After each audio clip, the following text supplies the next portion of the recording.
Mackie Moore is the executive director of Thrive, South Carolina. In this edition of Quintin's Close-Ups, I sit down with Mackie one-on-one to talk about sexual abuse, domestic violence, and a new documentary about sexual abuse. Be sure to download the free Quintin's Close-Ups app in your Apple or Google Play stores. Oh, Mackie. Yes. It is so good to see you. It is so good to finally see you. I appreciate this. I appreciate it too. Oh, anytime. And let me jump into the obvious because you're just back from LA. Yes. And everyone's talking about what haunts us. Yes. Talk to me more about that and how it really deals with a lot of really boys in Charleston who are affected by domestic violence. Yes. When I was in school at Porter Dowd, there was a physical science teacher who also was labeled the disciplinarian, and he was a trainer for some of the sports teams. Okay. And everybody joked around about him a lot and made reference to the fact that something was a little bit off. And the big joke was that if a boy hurt his arm, say playing football, and he had to go into the training room, that Mr. Fisher is his name, the first thing he would say is drop your drawers.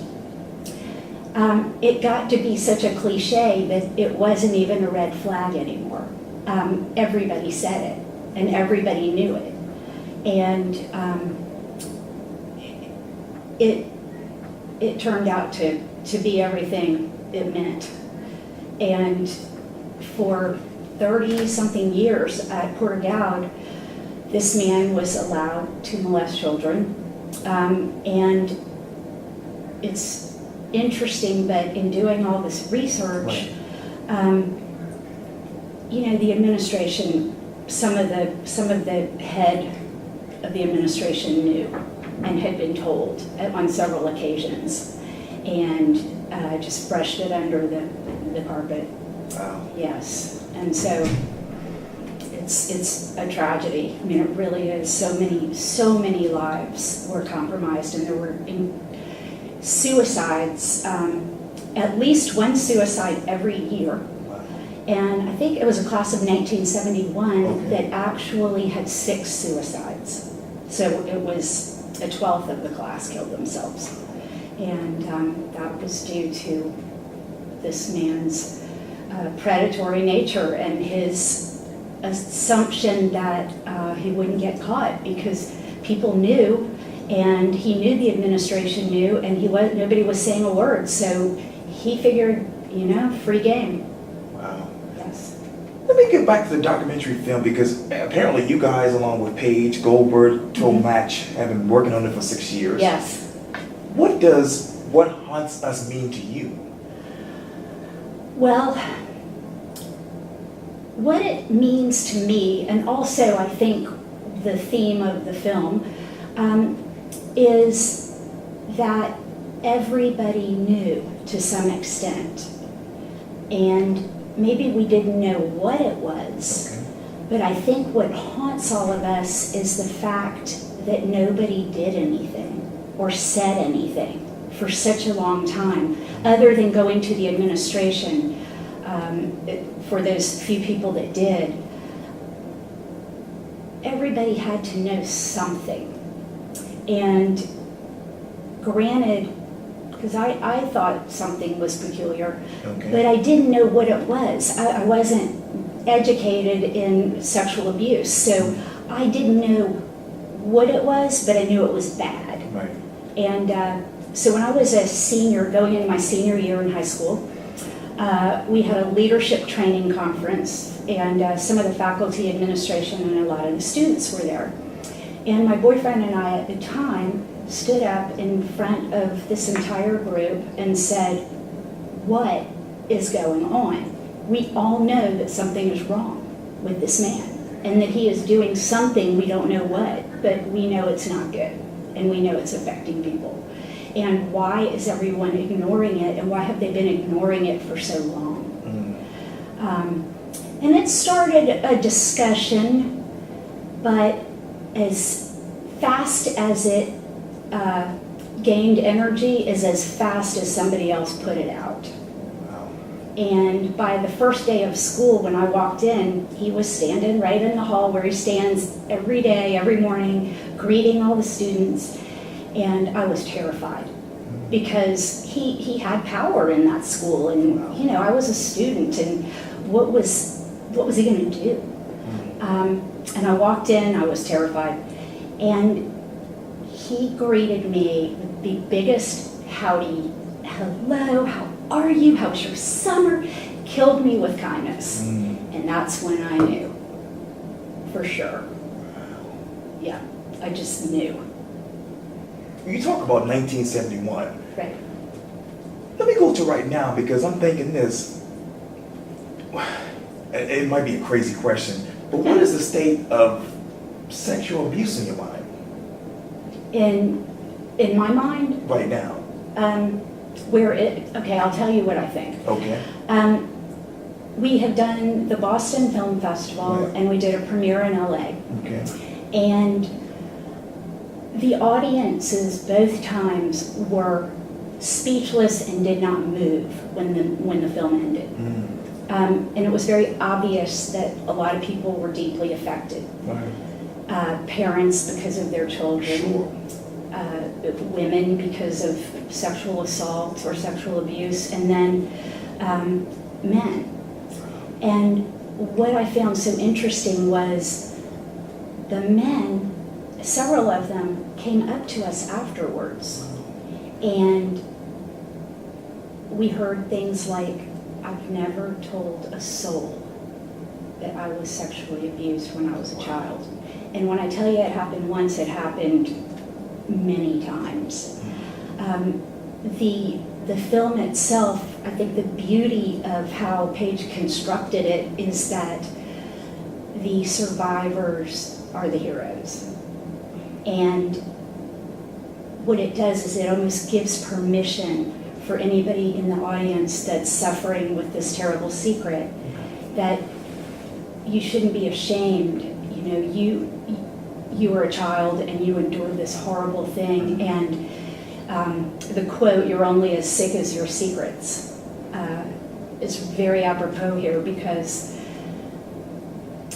these men, I mean, I'm talking, some of them were in their 60s, came up crying and telling us about their experiences. And so when you say, what is sexual abuse in my mind, where is it at?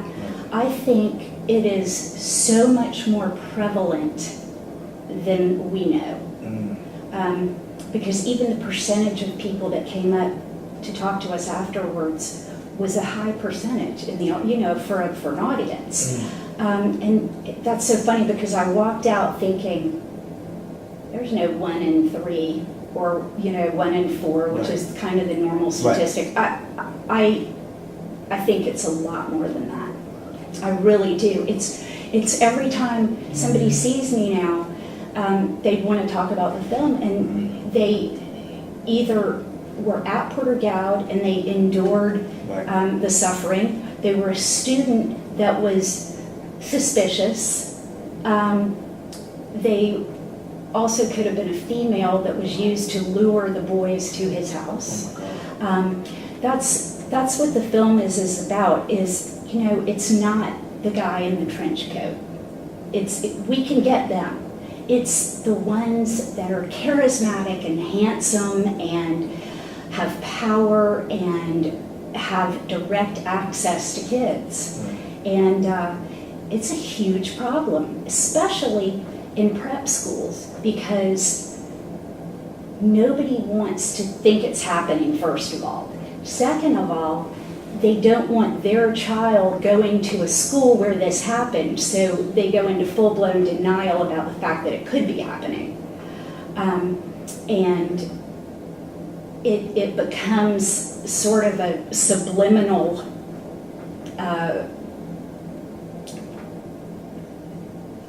I guess it becomes something that you just push aside, and even if you suspect it, you don't talk about it. And if you do talk about it, other parents get mad because they don't want their child's school being talked about like that. So it's very interesting how the social milieu is affecting this as well. It's all over the country, these prep schools, it's happening. And at the end of the film, we actually list all of the schools one after the other, and it's unbelievable how many have gone through this. I have to ask a simplistic question, but what are the schools doing now to prevent something like this from happening in the future? That's a great question. Some schools have adopted the darkness to light training, Right. which was started by Ann Lee. Right. And Ann did a whole curriculum video, what you can do to prevent your child from being sexually abused. And it's a fantastic curriculum, and some of the schools are using it. Okay. It's now all over the world, but certainly all over the United States, and it's a great place to start. We also have a woman who is an expert in childhood sexual abuse, who has been coming to the film festivals with us and answering questions. And she is working on a curriculum that we can take to schools with us when we go to show the film, and also handouts that we can give to the adults, whether they are adult survivors or parents that just care or parents that are suspicious, as well as educators. What other questions do you have right now in regards to sexual abuse?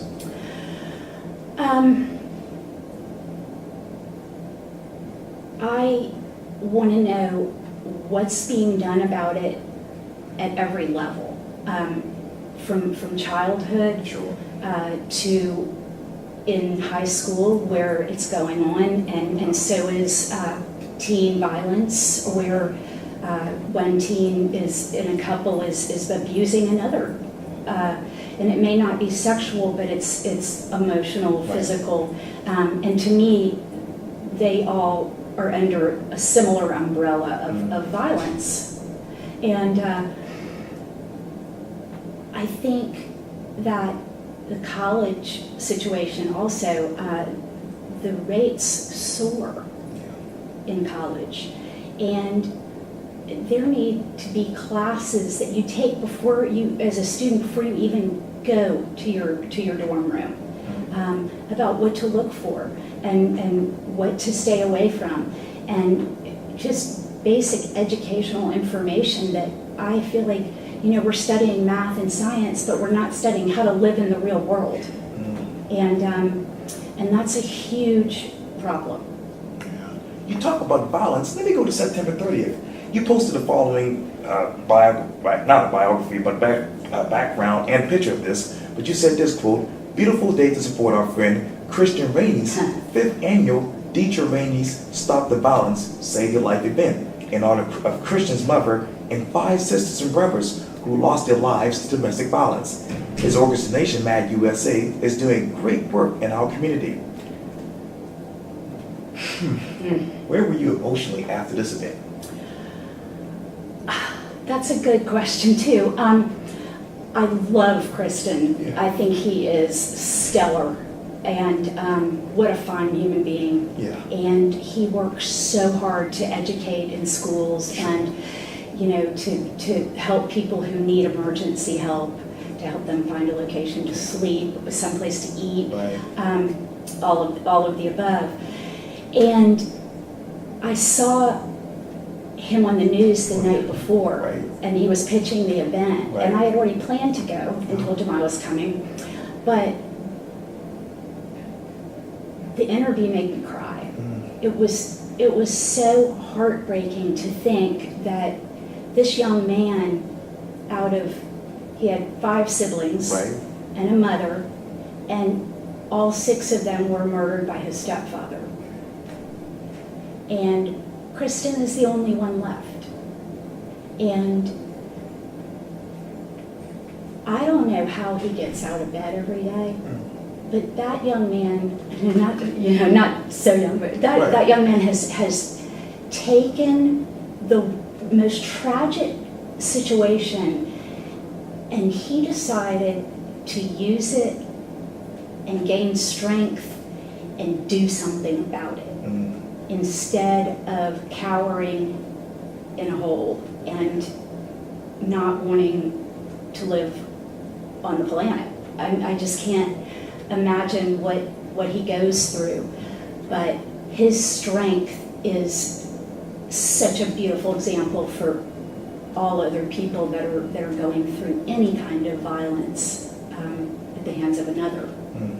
So I got there that day, and he was in a great mood, and it was a beautiful, fun day, and he was up, and everybody was upbeat, and we ended up taking a picture of four of us, and we were all laughing. And I saw that Quintin also posted that picture, and he said, sometimes laughter is the best medicine. And I agree with that. We can't always be heavy about it. We can't always, like on Facebook, I don't put pictures of people that have been beat up or horrible stories, unless there's something that's just completely out of whack, like the woman who graduated from the Citadel and her husband poured gasoline on her and lit her on fire. That I'll talk about, because it's just, you can't not talk about that. But to me, it's more important to offer hope and help and a way forward and a way out and a safety plan for getting out. And so that's what we all try to focus on, including Quintin. And I was really proud of him that day, because he did embrace all the good and all the happiness and all the people there to support him. I mean, he must have felt like $1 million, because the whole city turned out for him, including Mayor Summey. They did. Yes, they did. And it was a great event. And I actually met a lot of wonderful people that I'm going to be able to use as contacts. Right. So it was also very resourceful. Yes. Yeah. You obviously are the executive director of Thrive, South Carolina, and obviously you held up those signs at Christian Rainey's event. Yes. You talk about him you don't know how he has the strength to, make it through the day, each day. How's he driving right now? I think he has a lot of faith, and I think he is a very spiritual man, and I think his faith keeps him above water. Sure. And I'm sure he goes under often, but his faith seems to pick him right back up. And also he's married and has, I know at least one child, but maybe more now. And they're just wonderful, and I know that has to help. Oh, yeah. Because now at least he has his own family. Yeah. Yeah. Quickly, I want to go over to gun violence. All right. And talk about what happened last week in Las Vegas. Ah. Because this headline appeared in the Charleston City paper. It says this: Charleston Representative Stavronakis calls for ban on bump stocks in wake of Las Vegas shooting. Stavronakis says bump stocks can be a tool for mass murder. When you read that headline, where does your mind go to? My mind goes straight to, that's it? That's all you want to do? I support the Second Amendment, but I do not think it was intended to be misused and abused the way it has been. Okay. And I know that in South Carolina, for example, we're often at the top of the list for the number of women murdered by men per year at a rate of more than double the national average. Okay. Most of those women are killed because there's a gun in the house, and they are killed by a gun. There's a big correlation. When they have a gun in the house, the female is 8 times more likely to be murdered. And in South Carolina, it's very easy to get guns, and the Second Amendment is obviously a huge deal to a lot of people in this particular state, especially. And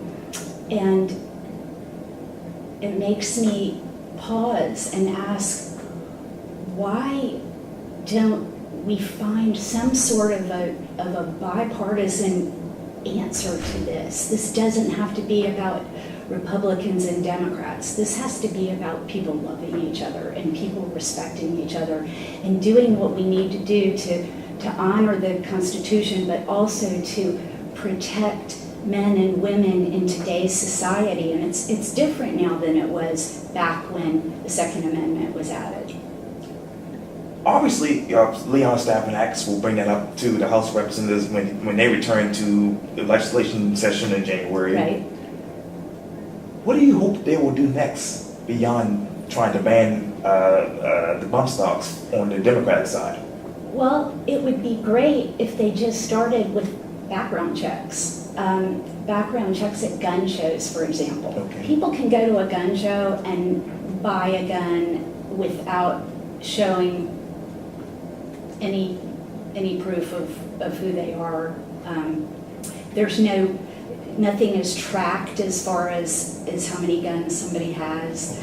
And I think that also, if you order online, sometimes you're not identified. Sometimes you don't have to show your credentials and your license, and there isn't a background check. There should be a background check for everybody.